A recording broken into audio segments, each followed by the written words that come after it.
নদীর দেশি চিংড়ি খেতে অনেক মজা। আসসালামু আলাইকুম, সবাইকে শানুস ডেইলি কিচেনের পক্ষ থেকে স্বাগতম। আশা করি সবাই খুব ভালো আছেন, সুস্থ আছেন। তাছাড়া কুরবানির গোস্ত খেতে খেতে গোস্ত একদমই ভালো লাগছে না, তাই নদীর চিংড়ি ভুনা করে খেলাম। খেতে অসম্ভব মজা, তৃপ্তি সহকারে ভাত খেয়েছি। প্রথমে চিংড়ি মাছগুলো আমি পরিষ্কার করে ধুয়ে বেছে নিয়েছি। তারপরে প্যানে দিয়ে দিয়েছি পরিমাণ মতো তেল, রসুন, পেঁয়াজ কুচি, হলুদ গুঁড়া, মরিচ গুঁড়া, কাঁচামরিচ। তারপরে চিংড়ি মাছগুলোকে দিয়ে আমি 5 মিনিটের মতো একটু ভেজে নেব।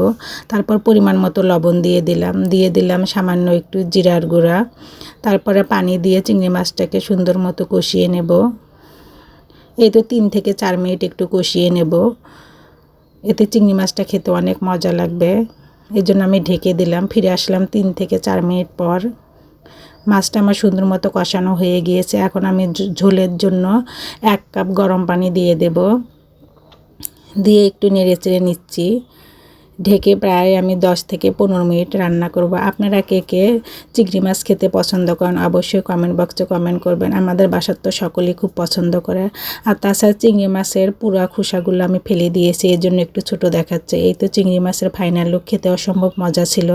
সবাইকে আমার ভিডিও দেখার জন্য ধন্যবাদ। সবাই আমার পেজটাকে লাইক, কমেন্ট, শেয়ার ও ফলো দিয়ে রাখবেন।